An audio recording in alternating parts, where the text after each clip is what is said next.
Hello बच्चों, चलिए प्रश्न को देखते हैं। प्रश्न है, दिखाइए कि निम्नलिखित प्रत्येक एक परिमेय संख्या है। आप इनके हरों के अभाज्य गुणनखंड के बारे में क्या कह सकते हैं।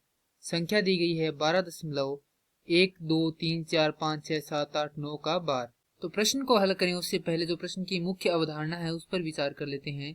तो इस प्रश्न के लिए जो मुख्य अवधारणा है वह हो जाएगी परिमेय संख्या, अर्थात हम यहाँ पर यह देखेंगे कि परिमेय संख्या क्या है। तो वे संख्याएं जिन्हें P बटा Q के रूप में लिखा जा सके जहां Q बराबर नहीं हो शून्य के तथा P व Q सह अभाज्य संख्या हो। अब हमें संख्या दी गई है 12.1 2 3 4 5 6 7 8 9 की बार।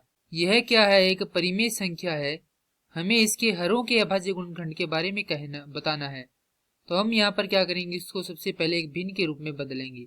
तो मान लेते हैं कि माना यह संख्या किसके बराबर है, x के बराबर है। तो इसको हम इस प्रकार भी लिख सकते हैं 12.123 456 789, फिर से 123 456 789, यानी कि क्या हो रही, पुनरावृत्ति हो रही। तो अब क्या करते हैं, बार हम यहाँ पर लगा देते हैं और इसको भिन्न में बदलने के लिए हम क्या करते हैं, सबसे पहले इस बार को हटाएंगे। बार को हटाने के लिए हम क्या करते हैं, यहाँ पर देखें तो ये बार की संख्या है और यहाँ पर भी क्या है, बार की संख्या है। परंतु यहाँ पर हम देखें तो ये दशमलव के क्या है, तुरंत बाद से शुरू हो रही है और यहाँ पर क्या है, दशमलव के कितने अंकों बाद शुरू, 9 अंकों बाद। तो हम क्या करेंगे, इस दशमलव को यहाँ पर लाएंगे। तो यहाँ पर लाने के लिए हम क्या करते हैं, दोनों तरफ 100 करोड़ से गुना कर देते हैं। तो यहाँ पर गुना करने पर यदि हम गुणा करते हैं तो इसको हम क्या लिख सकते हैं, 10 की घात 9 लिख सकते हैं।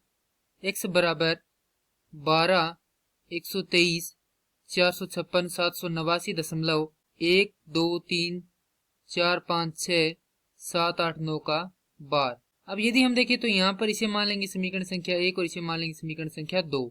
तो यहाँ पर लिखते हैं समीकरण 2 घटाव 1 से।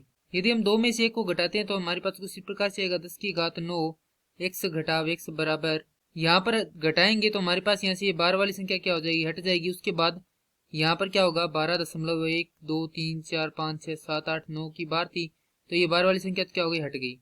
अब हमें क्या करना है, 89 में से 12 घटानी है। तो हमारे पास क्या आएगा, देखें तो 7 फिर 7 फिर से 7 6 5 4 3 2 1 फिर से 12।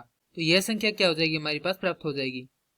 इसको हल करेंगे तो हमारे पास क्या आएगा, x बराबर आ जाएगा 12 123 456 777 भाग 9 गुना, माफ कीजिए 9 बार 9 लिखेंगे, क्योंकि यहाँ पर क्या है, 10 की घात 9 है। तो इसमें से यदि एक x घटा देंगे तो यह कितना बचेगा, इतना बच जाएगा। अब यह हमारे पास क्या आ चुकी है, भिन्न आ चुकी है। और यहाँ से हम क्या कह सकते हैं, इस संख्या के या इस परिमेय संख्या के हर 2 की घात n गुना 5 की घात m के रूप में नहीं है। और यही क्या करना था, हमें प्रश्न में बताना था। मैं आशा करता हूँ कि यह प्रश्न आपको समझ में आया होगा। धन्यवाद।